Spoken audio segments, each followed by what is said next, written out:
মহেশমতি, মহেশমতি তাকাও আমার দিকে। কি হয়েছে? তুমি আমার ফোন ধরছিলে না কেন? আমার জন্মদিনে কেন আসোনি তুমি বলো আমাকে? হ্যাঁ, কি হয়েছে তোমার বলো? এইভাবে তুমি রাস্তার মাঝখান দিয়ে হাঁটছিলে? মাথা খারাপ হয়ে গেছে তোমার? কি হয়েছে? কি আর বাঁচতে চাই না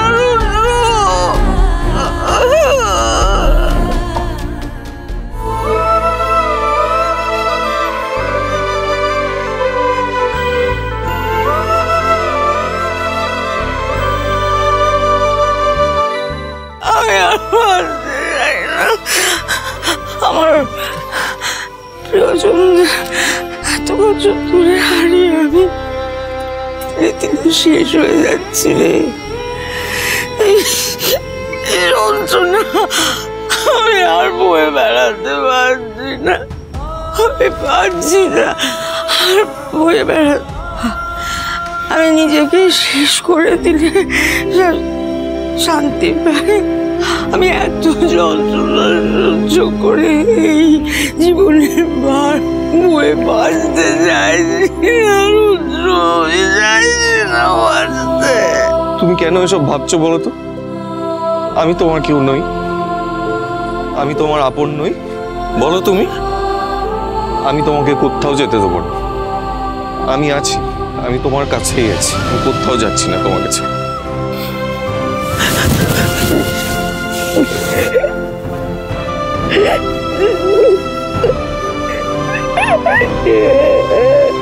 কষ্ট পেও না মহেশমতি, শক্ত করো নিজেকে। মন বড় বেয়ারা মহেশমতি, শাসন করলে বেপথে যায় না। কাল থেকে আর 1 দিন রেগুলারলি তুমি অফিসে আসবে। তুমি দেখবে কাজের মধ্যে থাকলে এই উল্টো পাল্টা খেয়াল আর মাথায় আসবে না তোমার। বুঝেছ? আমার কথাটা যেন মনে থাকে মহেশমতি। এবার চলো দেখি, সবাই অপেক্ষা করছে তোমার জন্য, চিন্তা করছে সবাই। এসো, গাড়িটা খোল।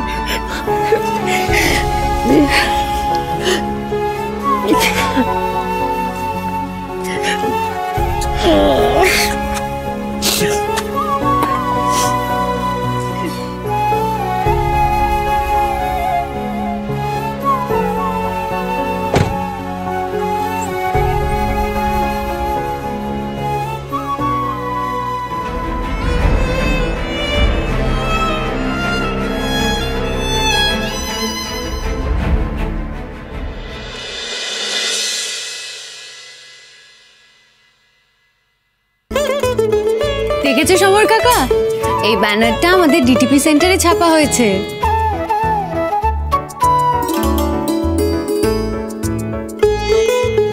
এসো দিদি, বলছিলাম অন্নপূর্ণা ট্রাস্ট থেকে ফ্রি ডায়ালিসিস এখানেই হচ্ছে তো? হ্যাঁ হ্যাঁ, আপনি এই ফর্মটা ফিল আপ করুন। আচ্ছা, এসো।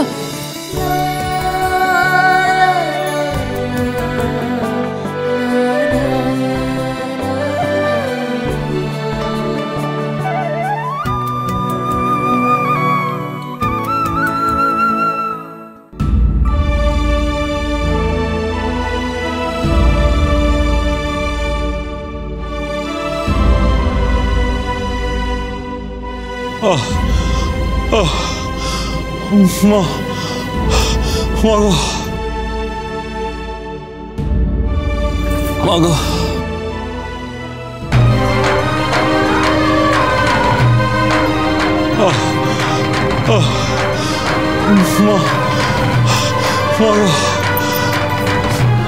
মাগো, মা, মাগো, মা, মাগো, মা,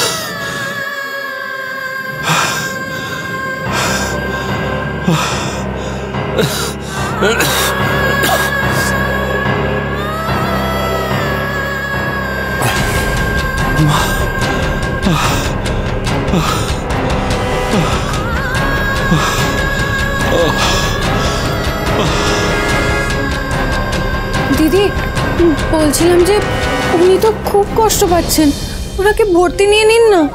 ওনার এই ফর্মটা সাইন করার জন্য ওনার বাড়ির লোক কেউ নেই। আমরা কার ভরসায় ওনাকে অ্যাডমিশন নেব? আমাদেরও তো একটা প্রোটোকল আছে। দিদি আমি ওনার বাড়ির লোক হয়ে সই করে দিচ্ছি, ওনাকে ভর্তি নিয়ে নিন না। আচ্ছা এই নিন, এই ফর্মটা ফিল আপ করুন, ওনাকে এক্ষুনি ওয়ার্ডে শিফট করুন।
কাল ওই পুলিশটা ঘুরে যাওয়ার পর থেকে আপনার যে কি মানসিক চাপ যাচ্ছে সেটা আমি খুব ভালো করে বুঝতে পারছি মা। তাই বলছিলাম আপনি এত কষ্ট করে যে হরগৌরীর ব্যবসাটাকে দাঁড় করিয়েছেন মা, সেই দায়িত্বটা পরের ছেলের হাতে না তুলে দিয়ে নিজের নাতিকে দিন না মা।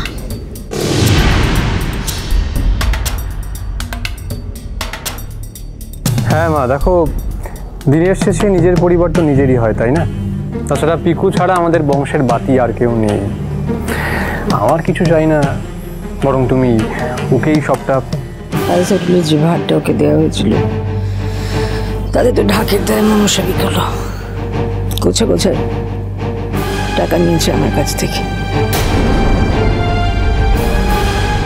হিসেব নেই, ফেরত নেই।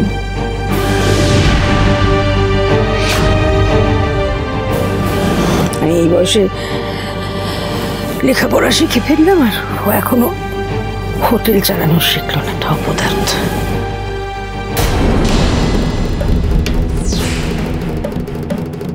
শুরুর দিকে তো একটু এরকম হয় মা, পিকুও তো শিখছে একটু একটু করে।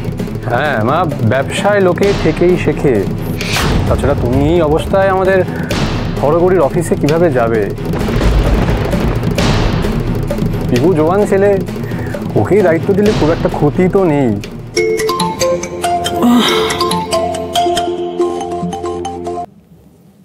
হ্যাঁ রুদ্র বল। মহেশপতি শোনো, আজকে আমার অফিসে ঢুকতে একটু দেরি হবে। তোমার কিন্তু আজকে থেকে আবার সময় মতো অফিসে আসা শুরু, মনে আছে তো? যাবো যাবো। হ্যাঁ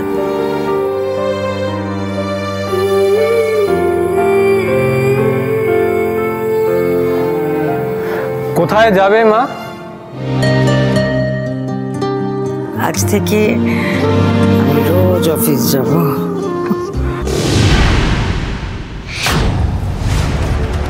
তবে পিকুটাকেও আপনার সাথে নিয়ে যান মা, আপনার সাথে সাথে থেকে পিকুও ব্যবসা শিখে নেবে।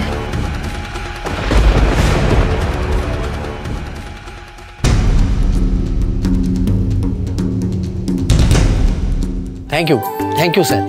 আপনি যে এই গরিবদের জন্য ফ্রি ডায়ালিসিস ক্যাম্পের আয়োজন, এতে গরিবদের ভীষণ উপকার হবে। Don't thank me sir. আমরা যে সমাজে বাস করি সেই সমাজের জন্য কিছু করাটা আমাদের দায়িত্বের মধ্যে পড়ে। আস্তে সমর কাকা, তুমি ওনার সাথে যাও, আমি বাইরেই আছি।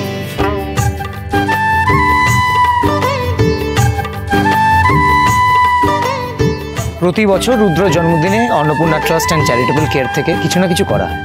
রাইট। আজ যার মুখ রাগে লাল হয়ে গেছিল, কাল যখন তার সাথে দেখা হবে মুখে হাসি ফুটিয়ে দিস, তাহলে শোধবোধ।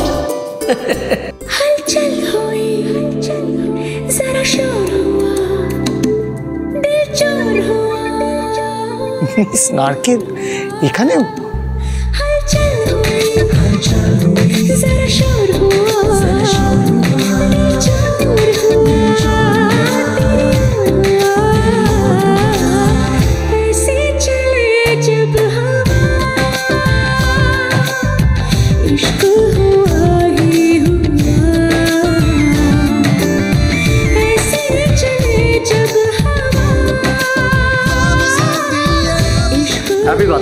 Happy birthday mister Rudra. Thank you so much.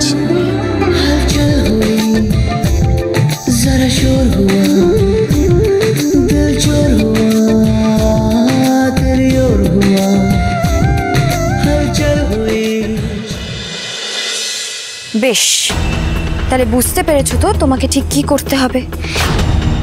বুঝেছি।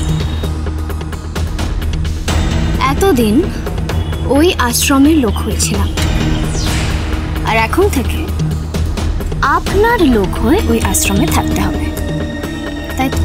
বাহ, তোমার মাথা তো দেখছি বেশ পরিষ্কার, সব কথা তুমি একেবারেই বুঝে যাও। শোনো প্রিয়া, স্নেহের আশ্রয়ের সমস্ত খবর আর জমি দলিলটা আমার চাই। আপনার কি চাই সেটা তো বুঝলাম, কিন্তু আমার কি চাই সেটা আপনি বুঝেছেন তো?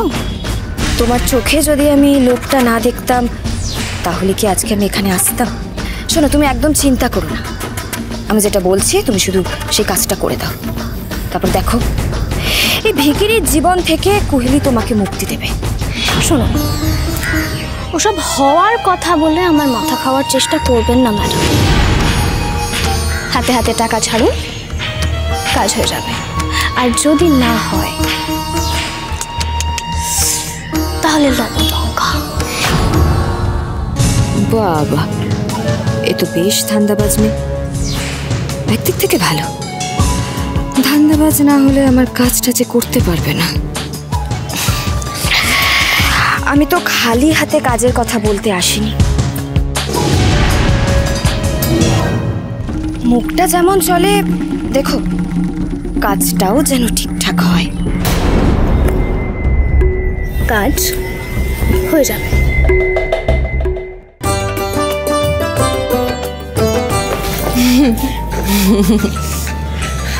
কি চাই? সুপ্রভাত রুদ্র স্যার, শুভ জন্মদিন।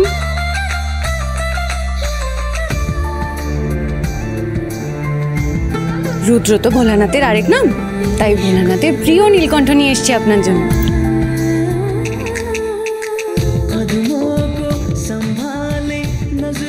Thank you.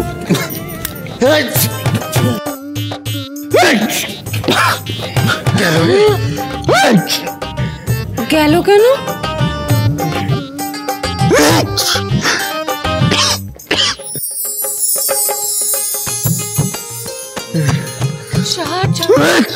ষাট জল খান, জল খান না। কি হলো? নীলকণ্ঠ ফুলে রুদ্রর অ্যালার্জি।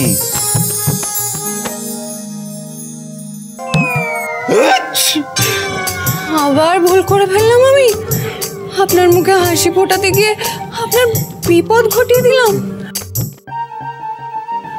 কি যে করি এবার? আমার খুব ভুল হয়ে গেছে, আমাকে ক্ষমা করে দিন, আমাকে ক্ষমা করে দিন। কিচ্ছু হবে না, আপনি যান যান। না, যাবো কি? আমার জন্য আপনার এত বড়। আপনার বাড়ির লোক আপনাকে খুঁজছে, আসুন।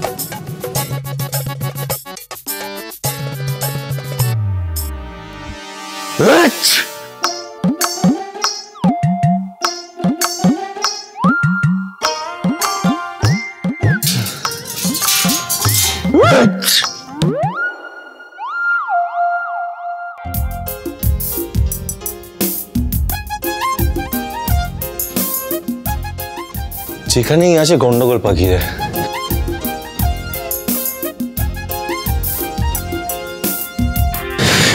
তো মিস নারকেল নয় রে, এ মিস ঝামেলা।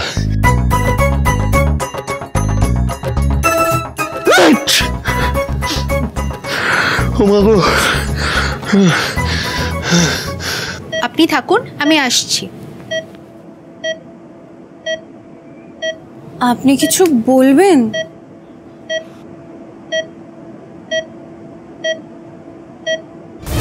কি বলছেন?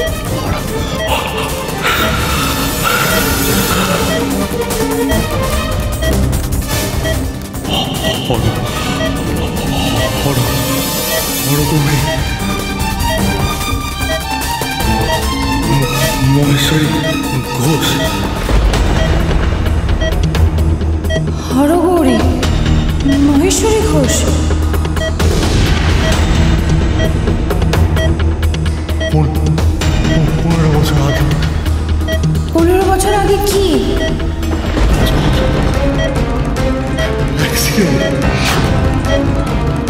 মহেশ্বরী ঘোষ। মহেশ্বরী ঘোষ।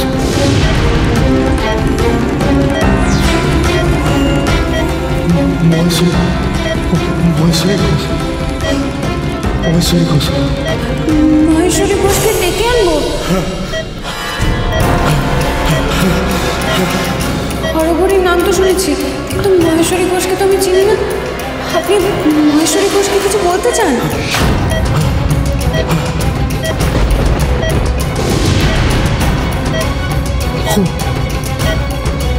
কিন্তু মহেশ্বরী ঘোষকে তো আমি চিনি না, আমি ওনাকে এবার কোথা থেকে খুঁজে পাবো? আচ্ছা ঠিক আছে, আপনি চিন্তা করবেন না, আমি মহেশ্বরী ঘোষকে খুঁজে আনছি, আমি খুঁজে আনছি।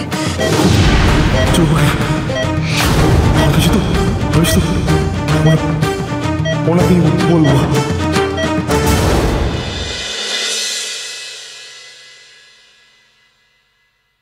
ঠাম্মি, সেই সকাল থেকে এসে দাঁড়িয়েই আছি, আমাকে একটু ব্যবসা বুঝিয়ে দাও না, কিছু কাজ থাকলে দাও। এটা খুব ইম্পর্টেন্ট একটা ফাইল, কপি করে রুদ্রকে দিয়ে যা।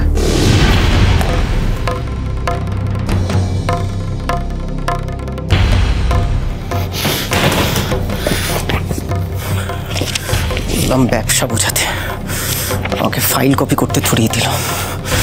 আমি কি রুদ্র চাকর নাকি? এটাই কি হরগৌরীর অফিস? কে? মহেশ্বরী ঘোষ আছেন? আমার না ওনার সাথে খুব দরকার।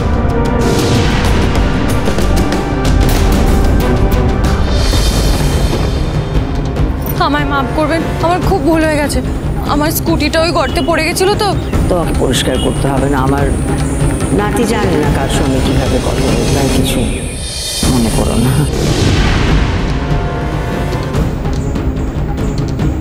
চলো ফটো এখান থেকে। মহেশ্বরী ঘোষ যাত্রার সঙ্গে যখন তখন দেখা করেন না, চলো ফটো। আমার ওনার সাথে খুব দরকার, দয়া করে একবার বলুন না। আবার ঘ্যান ঘ্যান করছো, বললাম না দেখা করা যাবে না, চলো এখান থেকে ফটো। কে পিকু? কেউ না ঠাম্মি, ফালতু। দেখুন না একবার, বলুন না। বলবো না বললাম না, ফটো যাও। পিকু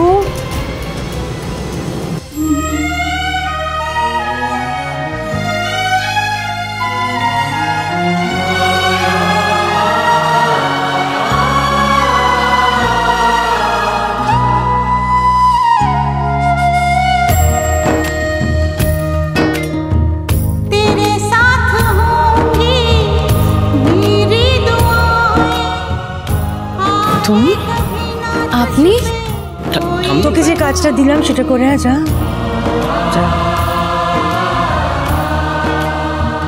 এসো এসো, বলো কি দরকার?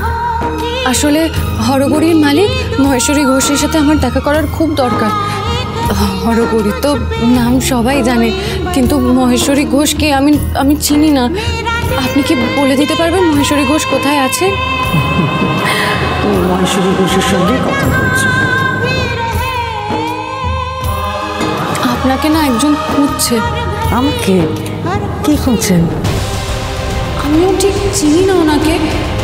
উনি হাসপাতালে, খুব কষ্ট পাচ্ছেন।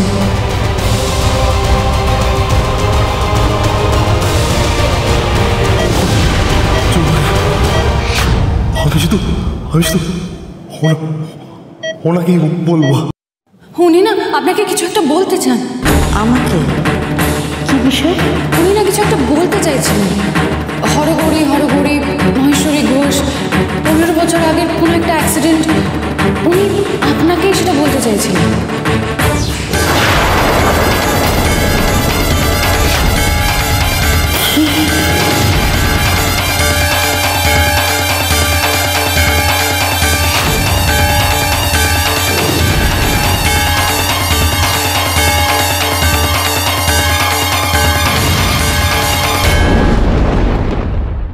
আমাদের সর্বনাশ হয়ে গেছে রে মা। কি হয়েছে বাবা? ট্যাক্স বাবদ সরকারের কাছে নাকি আমাদের 2 লাখ টাকা বাকি পড়ে আছে। টাকা দিতে না পারলে আমাদের বাড়ি খালি করে দিতে হবে রে মা। তোমার উপর ভরসা করে আমি আমার ব্যবসা লাটে তুলতে পারবো। কাল থেকে তোমার আর এখানে চাকরি করতে আসার দরকার নেই। আমার চাকরিটা তুমি নিও না, আমি খুব বিপদে পড়ে যাব। যা বলার বলে দিয়েছি, আর ঘ্যান ঘ্যান করো। যাও বেরো, তোমাকে আর আমার লাগবে না।